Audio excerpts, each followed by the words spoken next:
उपस्थित असणारे सगळेच मान्यवर,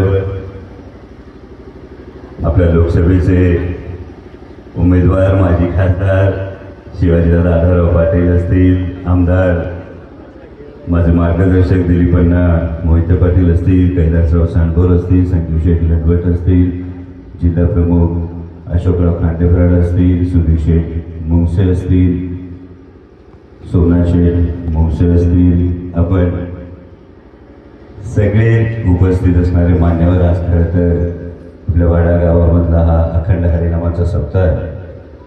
हरिनाम का गावं तर अंतःकरणाच्या शुद्धीसाठी आपण हरिनाम घेत असतो आणि त्यासाठी 3 शुद्धी फार महत्त्वाच्या आहेत. भगवान शेठ त्यामध्ये वाचा शुद्धी आहे, त्यानंतर त्यामध्ये वर्तन शुद्धी आहे आणि त्यामध्ये हेतू शुद्धी आहे. हिरवणांना वाचा शुद्धीमध्ये आपण म्हणतो की आपलं जे काही बोलतो ते योग्य असावं, वर्तन शुद्धी असते त्यामध्ये जे काही करतो ते योग्य असावं आणि सगळ्यात महत्त्वाची असते हेतू शुद्धी. आपण जे काही करतो त्याचा नेमका हेतू काय हे फार महत्त्वाचं. निवडणुका येतात जातात, पदं येतात जातात, त्यातला माणूस टिकला पाहिजे, त्यातलं माणूस पण टिकलं पाहिजे. हीच तर भगवंताची आपल्याला शिकवण. कारण ज्ञानेश्वर माऊली असेल, जगद्गुरू तुकोबाराय असतील, या सगळ्यांनी प्रत्येक माणसाला आत्मभान दिलं. म्हणजे पारतंत्र्यामध्ये हातातली तलवार सुटली होती पण मूठ वळलेली ठेवली ती भागवत धर्माच्या भगव्या पताकेने आपली मूठ वळलेली ठेवली. या प्रत्येक माणसाला आत्मभान देण्याचं काम माऊलींनी केलं, जगद्गुरू तुकोबारायांनी केलं आणि या आत्मभान जागलेल्या माणसाला स्वाभिमान देण्याचं काम हे छत्रपती शिवाजी महाराज, छत्रपती संभाजी महाराजांनी केलं. आणि हा स्वाभिमान समोर ठेवून, महाराष्ट्राचा स्वाभिमान समोर ठेवून, आज सर्वसामान्य शेतकरी असेल, सर्वसामान्य तरुण असेल, सर्वसामान्य महिला असेल, या सगळ्यांसाठी जसं आपण म्हणतो रामायण महाभारत आपले धार्मिक ग्रंथ आहेत, जगद्गुरू तुकाराम महाराजांची गाथा असेल, माऊलींची ज्ञानेश्वरी असेल, हे जसे धार्मिक ग्रंथ आहेत त्याच पद्धतीनं भारतरत्न डॉक्टर बाबासाहेब आंबेडकरांनी दिलेलं संविधान हा राष्ट्रीय ग्रंथ आहे. त्याचं रक्षण जेव्हा करतो तेव्हा सर्वसामान्याचा अधिकार आहे, तो अधिकार कायम अबाधित राहतो आणि तो अधिकार अबाधित राहण्यासाठी माझी आपल्या सगळ्यांना विनंती आहे. 13 मेला लोकसभेची निवडणूक आहे.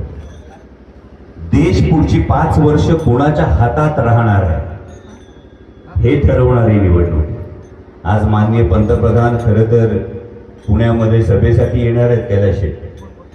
माननीय पंतप्रधानांनी आपल्याला सगळ्यांना सांगितलं होतं 2014 मध्ये मत द्यायला जाताना गॅस सिलेंडरला नमस्कार करून जा.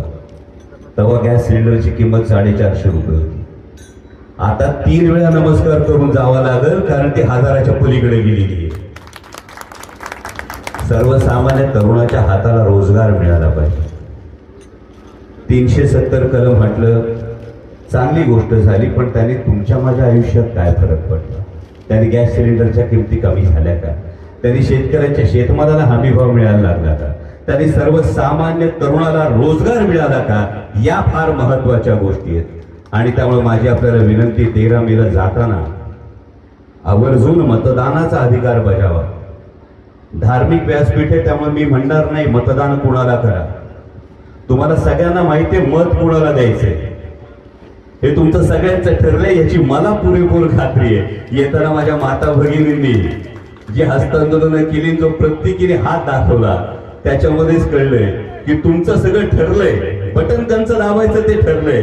फक्त जाताना या लोकशाहीच्या उत्सवामध्ये जाताना एवढीच कळकळीची विनंती, शेतकऱ्याची लेकरं असू तर दिल्लीच्या सीमांवर वर्षभर आंदोलन करायला लागलेल्या त्या शेतकऱ्यांची याद ठेवून मतदानाला जा. शेतकऱ्याची लेकरं असून तर भारतीय जनता पक्षाच्या मंत्र्यांनी गाडी खाली चिरडल्यानंतर जे मृत्युमुखी पडले त्या शेतकऱ्यांचा चेहरा ठेवून मग मतदानाला जा. गॅस सिलेंडरच्या वाढलेल्या किमती लक्षात ठेवून मतदानाला जा आणि आपल्या घरातला, आजूबाजूचा, नात्यातला जो बेरोजगार तरुण, सुशिक्षित बेरोजगार आहे, त्याचा चेहरा आठवून मतदानाला जा. जेव्हा देश टिकतो तेव्हा धर्म टिकतो आणि देहाकडून देवाकडे जाण्याचा मार्ग जो आहे त्याच्या मध्ये देश लागतो आणि त्यामुळे या हरिनाम सप्ताहाच्या आपण सगळ्यांना शुभेच्छा देत असताना एवढीच कळकळीची विनंती करतो, देह आहे, भगवंत आहे, त्याच्यामध्ये लागणारा जो देश आहे त्या देशाच्या भवितव्यासाठी जागरूक राहून तुमचं जे ठरलंय त्या पद्धतीनं तेच बटन दाबा एवढी आपल्या सगळ्यांना कळकळीची विनंती करतो. आपण सर्व ग्रामस्थांना पुन्हा एकदा हरिनाम सप्ताहाच्या मनपूर्वक शुभेच्छा देतो. धन्यवाद. जय शिवराय. रामकृष्ण हरी.